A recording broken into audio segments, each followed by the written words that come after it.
The next writer is Haki Madhubuti. I say writer because most of the people we've said, we've announced them as poets, even though a lot of them do other things. But Haki wrote a very tender biography of his mother. And I really, really wanted to thank you publicly for it because I used it in my creative writing classes. And it really was a beautiful piece. Haki Madhubuti. Thank you very much. We're really happy to be here this evening. I bring you greetings from Chicago. I bring you greetings from the Midwest, from Detroit and from St. Louis and Cincinnati and Indianapolis. I bring you greetings from the Midwest.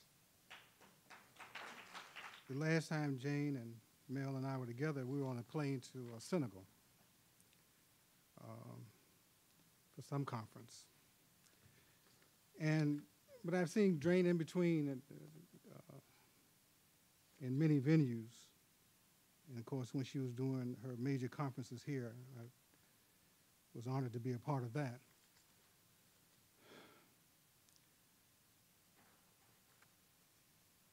The vocabulary of an artist is one of profound caring. Jayne Cortez, drums, everywhere drums. Profound caring, if not love, unconditional. The best poets are also musicians, using words like underfed notes, dancing off pages at 1 a.m. in the morning. They have a magical language, singing in their heads, in their hands, reconstructing a memory, a liberating narrative of those they love. For the poets to emerge unbent and inspired out of the Black arts movement of the 60s, Jayne Cortez remained one of the most accomplished, enduring, visionary, productive, poetically active, committed, what would we say, serious as a first love. And this is important. I mean, this first love for the language, this first love for your people. I'm just going to pause for a minute to tell you about a few of the people who have this first love, and that's why they're here. I want Jessica Care Moore to stand up. Stand up.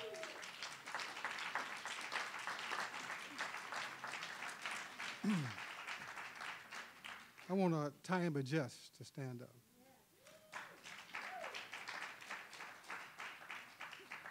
Tyamba's not here? He left. Herb Boyd, stand up.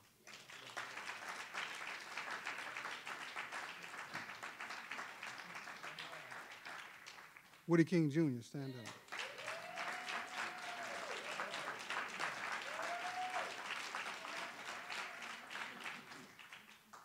Dr. Melvin Edwards, stand up.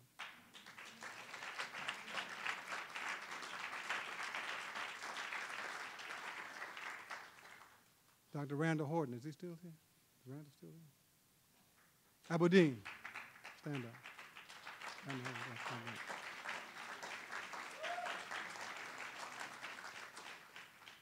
And my daughter, Marianne, stand up.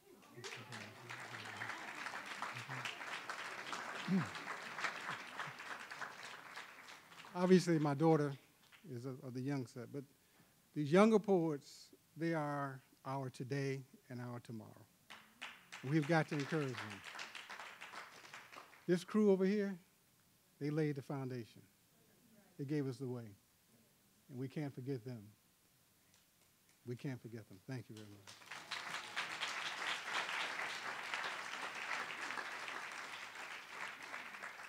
Jayne Cortez, without compromise, has advocated a word music aesthetic.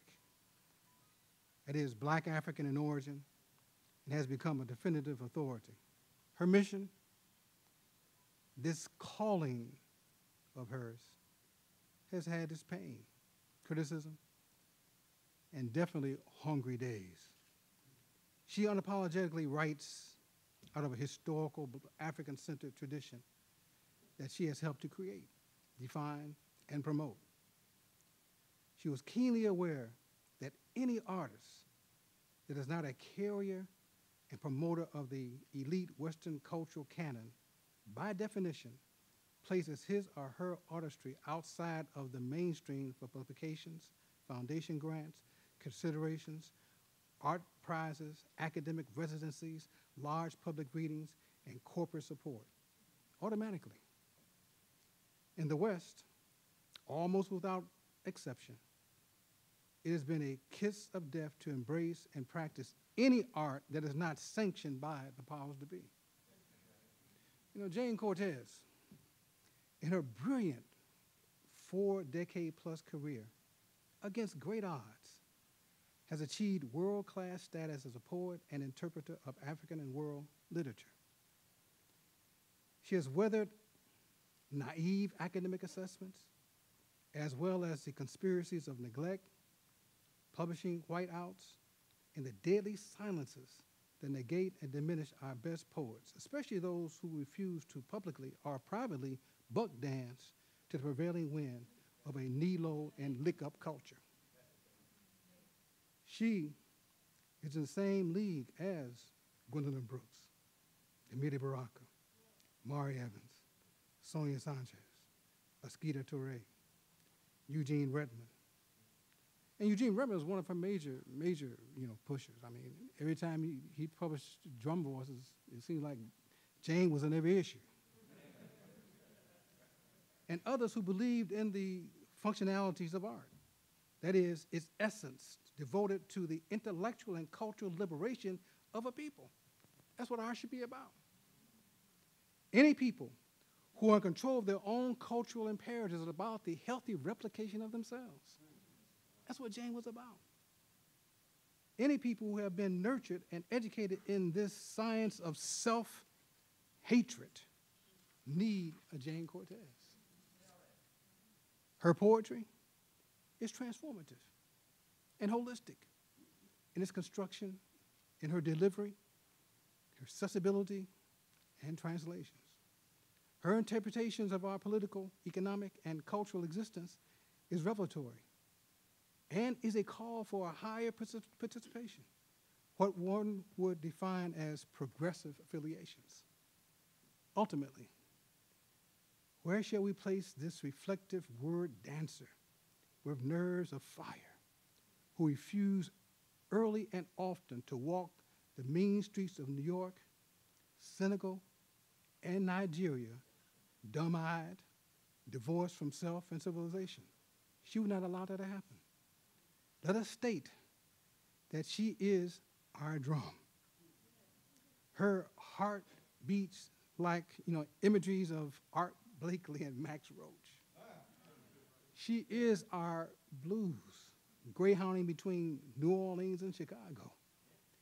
Our Harlem dancer, a pre-rapper, rapper, aware of deals in the night and grand possibilities.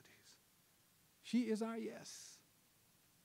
In a corporate culture bent on keeping us childlike, mindless consumers, refusing to acknowledge the beauty and future of black on black. In any kind of fight, I wish to be at her side. Failure in art or life for her is not an option. She writes, find your own voice and use it. Use your own voice and find it. And from Jazz Fan Looks Back, she writes, I crisscross with Monk, well with Bud, counted every star with some stits, saying, don't shame me with Sarah, wore a flower like Billy, scream in the range of Dinah, and scattered How High the Moon with Ella Fitzgerald, as she blew roof off the Shrine Auditorium, jazz at the Philharmonic. I like her company. And like I said, serious as a first love, count me in.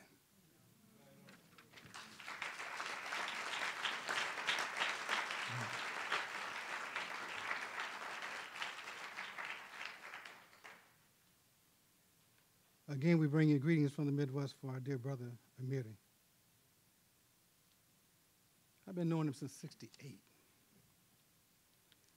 In all kind of configuration. I remember when he was a baby, little boy. He changed all of us.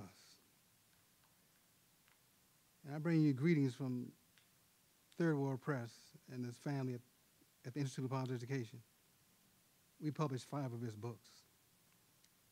The last 2 being Wise, Wise, Wise, where he got his ghost poems.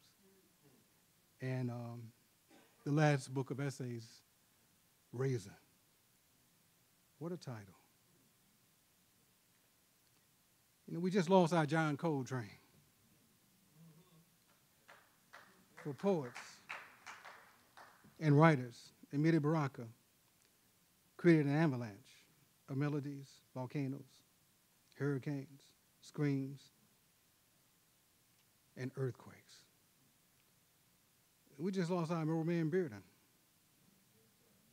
Baraka mixed metaphors, unrhymed couplets, complex similes, nuanced messaging, and colorful mixed media creations that distinguished this griot into a class of his own. We just lost our Catherine Dunham. Few will forget the way he danced to the music of his own poetry.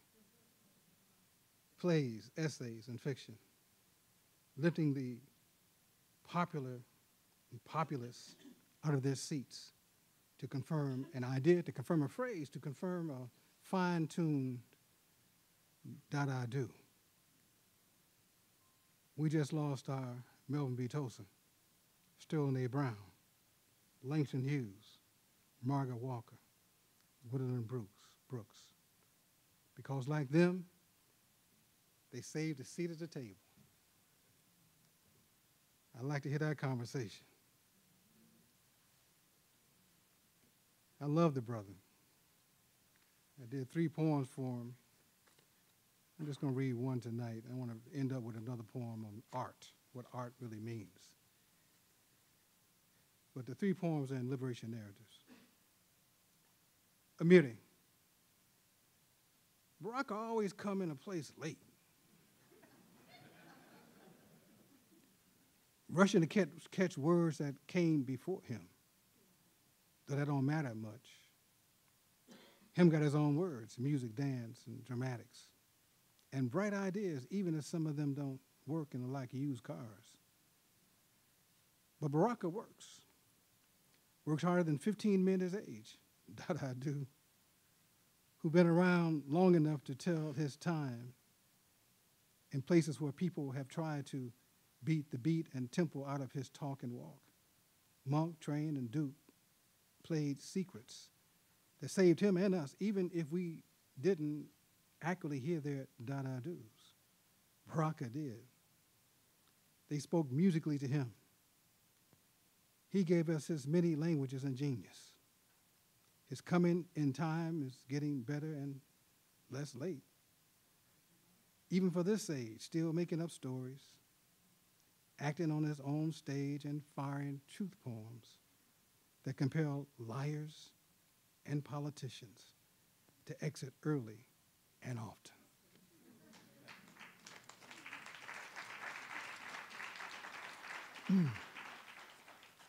I'm in with a poem really dedicated to Jayne and Amiri and to all the poets here. It's called Art. And I'm going to ask you to help me out as we go into it. You know, art is a prodigious and primary energy force. Children's active participation in music, dance, painting, poetry, film, photography, and the indigenous crafts of their people is what makes them whole, significantly human, secure in their own skins, culture, and abilities, just generating in them unlimited possibilities. Art is fundamental instruction and food for a people's soul as they translate the many languages and acts of becoming. often tell them in no uncertain terms that all humans are not pure or perfect. However, the children of all cultures inherit their creator's capacity to originate from the bone of their imaginations, the closest manifestations of purity, perfection, and beauty, art. Art at its best encourages us to walk on water, dance on top of trees, and skip from star to star without being able to swim, keep a beat, or fly. A child's on-fire imagination is the one universal prerequisite for becoming an artist. Help me out. Magnify your children's minds with art. Jumpstart their questions with art. Come on, I can't hear you. Introduce your children to the cultures of the world through art. Energize their young feet, spirits, and souls with art. Infuse the values of importance of civic culture via art. Keep them curious, political, and creative with, come on, art. Speak and define the universal language of beauty with art. Learn to appreciate peace with art. Approach the cultures of other people through their art. Introduce the spiritual path of other people through their art. Keep young people in school off drugs and out of prison with art. Keep their young minds running, jumping, and excited with art. Examine the nurturing moments of love, peace, and connecting differences with art. Art allows and encourages the love of self and others. The best artists are not mass murderers, criminals, or child molesters. They're in the beauty and creation business. Art is elemental to intelligent work in democracy, freedom, equality, and justice. Art, if used wisely and widely, early and often, is an answer and a question. It is the cultural lake that the indigenous rivers of dance, music, local images, and voices flow. Art is the waterfall of life, reflecting the untimely and unique soul of a people. Art is the drumbeat of good and great hearts forever seeking peace and a grand future for all enlightened peoples.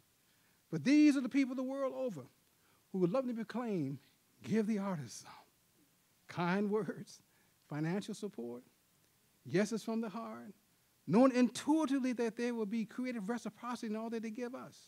Why? Because fundamentally, art inspires, informs, directs, generates hope, and challenges the receiver to respond. And finally, and this is consequential, the quality of the art determines the quality of the responses. Thank you very much.